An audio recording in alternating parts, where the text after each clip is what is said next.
नमस्कार, स्वाभिमानी न्यूज चॅनलच्या बातमीपत्रात आपले स्वागत। सुरुवातीला जाणून घेऊया आजच्या ठळक घडामोडी।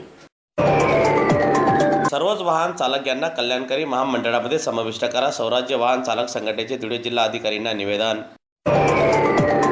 घर उद्ध्वस्त करणाऱ्या वन अधिकाऱ्यांवर कठोर कारवाई करा, आदिवासी कुटुंबाचे धुळ्यात आजपासून धरणे आंदोलन। इयत्ता 5वी ते 10वीच्या विद्यार्थ्यांसाठी सहज शिक्षा लर्निंग ॲपचे अनुप अग्रवाल यांनी केले आज लॉन्च। धुळे जिल्हा मूकबधीर असोसिएशनतर्फे धुळ्यात काढण्यात आली जनजागृती रॅली। आता जाणून घेऊया बातमीपत्र विस्ताराने। महाराष्ट्र ऑटो रिक्षा आणि मीटर टॅक्सी चालक कल्याणकारी महामंडळाकडून केंद्र शासन व राज्य शासनामार्फत राबविण्यात येणाऱ्या विविध कल्याणकारी योजनांचा लाभ ऑटो रिक्षा आणि मीटर टॅक्सी चालकांना देण्यात येते आणि त्याचा लाभ देखील त्यांना मोठ्या प्रमाणात मिळत आहे। त्यामुळे कल्याणकारी महामंडळात इतर वाहन चालकांचा देखील समाविष्ट करण्यात यावा, जेणेकरून त्यांना देखील महामंडळाच्या माध्यमातून लाभ मिळेल व त्यांचे कुटुंबातील नागरिक उंच भरारी घेऊन पुढे जाण्यात प्रयत्न करतील, अशी मागणी आज स्वराज्य वाहन चालक संघटनेने केलेली असून त्या संदर्भात धुळे जिल्हा अधिकाऱ्यांमार्फत राज्याचे मुख्यमंत्री यांना वरील मागणी संदर्भात निवेदन देण्यात आले। दरम्यान यावेळी निवेदन देण्यासाठी स्वराज्य वाहन चालक संघटनेचे पदाधिकारीसह कार्यकर्ते मोठ्या संख्येने उपस्थित होते। धुळे आम्ही कलेक्टर साहेबांना निवेदन देण्यात आलेलो होतो। महाराष्ट्र सरकार जे महामंडळ स्थापन करत आहे त्या महामंडळात आम्हाला सामावून घेण्यात यावं आणि आमच्या काय ज्या मागण्या आहे त्या त्यांनी मंजूर करून आम्हाला त्याच्यात सामावून घ्यावं, हे निवेदन द्यायला आम्ही कलेक्टर साहेब धुळे यांच्याकडे आलो होतो। अपघाती विमा मिळावा, कुटुंबाला आर्थिक मदत मिळावी, ड्रायव्हरांच्या ज्या गाडी मालकांच्या अपघात झालेल्यांच्या काही असतील ते त्यांना सरकारने आर्थिक मदत करावी, त्यांना ड्रायव्हरचे परिवाराला, आई वडिलांना, पत्नीला 60 वर्ष वयातील ड्रायव्हरांना पेन्शन योजना लागू करण्यात यावी। साक्री तालुक्यातील कोळाशी बंदरपाडा येथे वास्तव्यास असणारे आदिवासी समाजाचे कॉम्रेड पोपट मालचे यांचे घर वन विभागाच्या अधिकाऱ्यांनी बेकायदेशीररित्या दिनांक 29/9/2016 रोजी उद्ध्वस्त केली। दरम्यान घरातील संसारोपयोगी वस्तू देखील भर पावसात वन अधिकारी कर्मचाऱ्यांनी बाहेर फेकले। त्या दिवसापासून आदिवासी समाजाचे कॉम्रेड पोपट मालचेसह परिवार उद्ध्वस्त झालेले आहेत। मात्र वन विभागासह जिल्हा प्रशासनाने याकडे दुर्लक्ष केलेले असून न्याय मिळवण्यासाठी आजपासून धुळे शहरातील क्युमाइन क्लब समोर अन्यायग्रस्त आदिवासी कुटुंबांनी धरणे आंदोलन सुरू केलेले आहे। दरम्यान त्यांच्या या धरणे आंदोलनात धुळे जिल्हा सत्यशोधक ग्रामीण कष्टकरी सभेच्या पदाधिकारी कार्यकर्ते देखील सहभागी झालेले आहेत। मी 81 पैकी बंदरपाडा येथील रहिवासी असून पोपट माळचे जे 2016 ज्या माझ्यावर अन्याय झालेला आहे, तर तो अन्याय माझ्या अन्यायाबाबत मला न्याय मिळण्यात यावा ही माझी विनंती आहे। आणि जे 2016 बेकायदेशीररित्या जे वन खात्याने माझ्यावर अन्याय केलेला आहे, तर त्यांच्यावर आम्ही वेळेवर आंदोलन करून त्यांच्यावर गुन्हा दाखल करायला हे भाग पडला होता, परंतु वन विभाग आणि महसूल खातं यांनी मध्यस्थ मोर्चामध्ये जे सोनवणे साहेब DYSP होते त्यांनी जे काही आमच्या मोर्चामध्ये आमच्या मागण्या होत्या त्या मान्य केल्या होत्या आणि त्यावेळेस मोर्चामध्ये आम्हाला रात्री उशीरपर्यंत 18/11/2016 जो आम्हाला DYSP आणि आपले डेप्युटी साहेबांनी रात्री मला जो न्याय दिला होता 2017 त्या व्यतिरिक्त मला आतापर्यंत न्याय मिळालेला नाही, म्हणून मी या ठिकाणी धरणे आंदोलन म्हणून बसलेलो आहे। जोपर्यंत मला न्याय मिळत नाही तोपर्यंत माझं आंदोलन चालू राहील ही माझी विनंती आहे। आणि जे 2016 29 सप्टेंबर रोजी जे माझे घर उद्ध्वस्त केले 6 JCB घेऊन, जे घरटे वनपाल आणि त्यांचे कर्मचारी त्यांच्यावर आजपर्यंत काही कठोर कारवाई झालेली नाही, तर त्यांच्यावर कारवाई होण्यास यावी ही माझी विनंती आहे। सत्य की जय हो, लाल सलाम।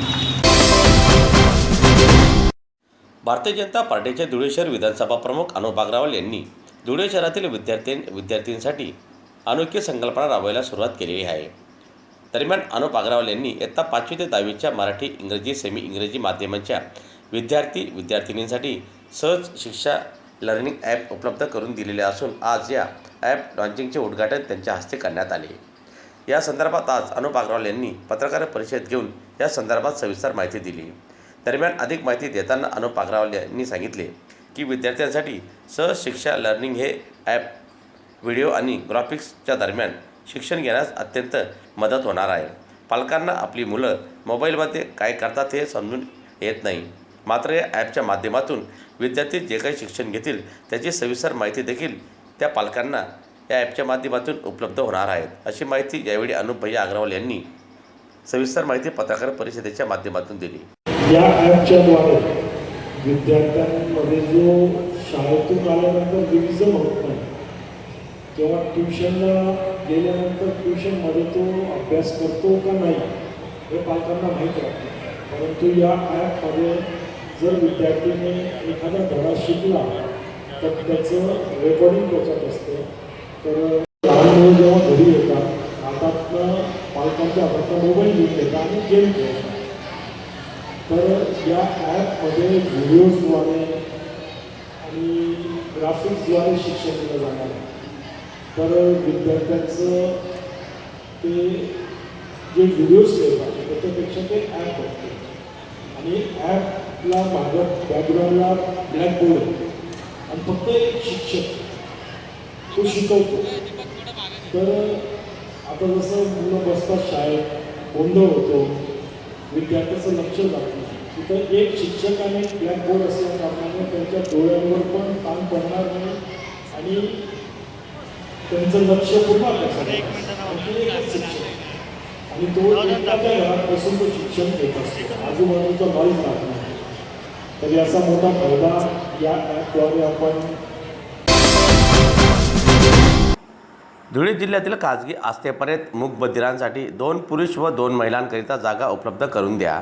दिव्यांग कायदा 2016 नुसार प्रत्येक स्वराज्य संस्था तसेच शासकीय विभागाने दिव्यांगांसाठी 5% निधी खर्च करावा असे निर्देश असताना देखील शासनातर्फे निधी खर्च केला जात नाही।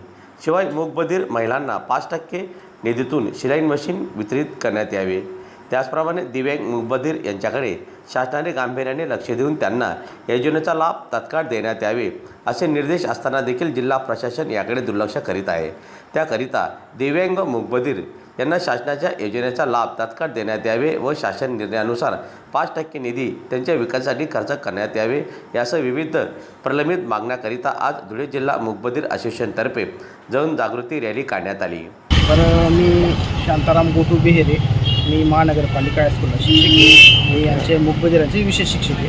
हे सगळे आमचे माजी विद्यार्थी आहेत। मूकबधिरांसाठी मूकबधिर असोसिएशन काम करते, गेल्या 11 वर्षापासून हे काम करतात। असोसिएशन याची संघटना आहे आणि उत्कृष्टरित्या हे शिक्षण घेतलेले विद्यार्थी देखील आहेत। तर यांचं म्हणणं असं आहे की आता खाजगी आस्थापना जी असते, काही खाजगी कंपन्या असतील वगैरे, त्यांच्यामध्ये देखील यांना 2 पुरुष आणि 2 स्त्रियांना त्याच्यामध्ये आस्थापनेवर नोकरीसाठी घेण्यात यावं। तसेच दिव्यांगांसाठी 2016ला जो काही कायदा झाला शासनाचा, त्या कायद्यानुसार स्थानिक स्वराज्य संस्थेमध्ये 5% निधी हा राखीव असतो दिव्यांगांसाठी, तो यांच्यासाठी खर्च करण्यात यावा। जसं यांना शॉपिंग असेल, गाळा असेल, काही उद्योग असतील, लघु उद्योग असेल, त्यासाठी यांना त्या पुरवठा करण्यात यावं। तसेच यांचं जिल्हा परिषदेसुद्धा 5% निधीतून शिलाई मशीन वगैरे यांना स्त्रियांना देण्यात यावं।